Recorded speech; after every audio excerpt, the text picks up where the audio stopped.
മുസ്ലിം സ്ത്രീകൾ പള്ളിയിൽ പോകാൻ പാടില്ലെന്നോ? ഇത് വലിയ അത്ഭുതമല്ലോ കൂട്ടരെ. മുസ്ലിം സ്ത്രീകൾ പള്ളിയിൽ പ്രവേശിക്കാൻ പാടില്ലെന്നോ, പള്ളി തൊടാൻ പാടില്ലെന്നോ? നോക്കൂ, ഇത് പാരമ്പര്യത്തിനെതിരാണ്, ഇത് ഇസ്ലാമിക വിശ്വാസത്തിനെതിരാണ്, ഇസ്ലാം പഠിപ്പിച്ച ആദർശത്തിനെതിരാണിത്. അങ്ങനെ ആരും പറയരുത്. മുസ്ലിം സ്ത്രീകൾ പള്ളിയിൽ പോകണം.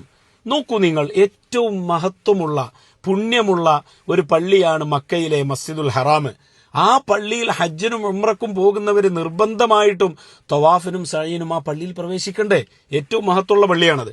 പിന്നെ മഹത്വമുള്ള ഒരു പള്ളിയാണ് മസ്ജിദുൻ നബവി, മദീനയിലെ പള്ളി. അവിടെ മുസ്ലിം സ്ത്രീകള് നബി സല്ലല്ലാഹു അലൈഹി വസല്ലമ തങ്ങളെ സിയാറത്ത് ചെയ്യാൻ അവര് പ്രവേശിക്കണ്ടേ? ഇസ്ലാമിക ഭരണമുള്ള രാജ്യമാണെങ്കിൽ, ആ ഭരണകർത്താവ് പള്ളിയിലാണെങ്കിൽ ഭരണകർത്താവിനെ സമീപിക്കേണ്ട സാഹചര്യം വരുമ്പോൾ സ്ത്രീകൾ പള്ളിയിൽ പോകണ്ടേ? ഇങ്ങനെ എന്തെല്ലാം ഘട്ടങ്ങളുണ്ട് പള്ളിയിൽ പോകാൻ. അപ്പൊ പള്ളിയിൽ പോകരുത്, പോകാൻ പാടില്ല എന്ന് പറയാൻ ഒക്കത്തില്ല. അതേസമയം പുരുഷന്മാർ ജമാഅത്തിനും ജുമാഅക്കും പോകുന്നത് പോലെ മുസ്ലിം സ്ത്രീകൾ പള്ളിയിൽ പോകാൻ പാടില്ല, പോകേണ്ടതില്ല, അവരോടത് കൽപ്പിക്കപ്പെട്ടിട്ടില്ല. ഇതാണ് ഇസ്ലാമിന്റെ തത്വം.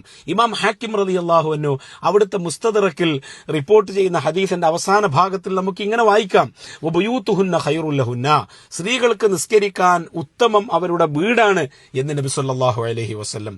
നബി തങ്ങളുടെ ഭാര്യമാരോ പെൺകുട്ടികളോ പോകാത്ത ഒരു പുണ്യത്തിന് നബി തങ്ങൾ ഉത്തമം വീടാണെന്ന് പഠിപ്പിച്ചിരിക്കെ പിന്നെ മറ്റൊരു പുണ്യം തേടി പള്ളിയിൽ പോകാൻ ഫെമിനിസ്റ്റുകളെ കിട്ടും, ലിബറലിസം തലക്ക് പിടിച്ച പെണ്ണുങ്ങളെ കിട്ടും. മുസ്ലിം ഉമ്മത്തിനെ അതിന് കിട്ടുകയില്ല. പിന്നെ പാണക്കാട് തറവാട്ടിലുള്ള ഒരു ബീവി പള്ളിയിൽ പോകുമെന്ന് നമ്മൾ വിശ്വസിക്കുന്നില്ല. കാരണം എന്താണ്? ശാരീരികമായിട്ടോ മാനസികമായിട്ടോ ഒരു പ്രശ്നം വരുമ്പോൾ ഒരാൾ പാണക്കാട് തറവാട്ടിലേക്ക് ചെല്ലുമ്പോൾ ചരട് ഊതിക്കൊടുത്ത്, ചരട് മന്ത്രിച്ചു കൊടുത്ത്, വെള്ളത്തിൽ ഊതിക്കൊടുത്ത് ആശ്വാസം പകരുന്ന ബഹുമാനപ്പെട്ട സ്വാദിഖ് അലി തങ്ങള്, മുനവർ അലി തങ്ങള് അവര് തിരുത്തിയിട്ടുണ്ട്. ബീവി കുട്ടി പറഞ്ഞത് അവര് തിരുത്തിയിട്ടുണ്ട്. പിന്നെ ഇത്തരം വളർന്നു വരുന്ന പെൺകുട്ടികളെ ഇസ്ലാമിക ചോദ്യങ്ങൾക്ക് മുമ്പിൽ ഇരുത്താതിരിക്കാൻ നമ്മൾ ശ്രമിക്കേണ്ടതുണ്ട്. അവർക്ക് പാരമ്പര്യം പഠിപ്പിച്ചു കൊടുക്കാൻ ശ്രമിക്കേണ്ടതുണ്ട്.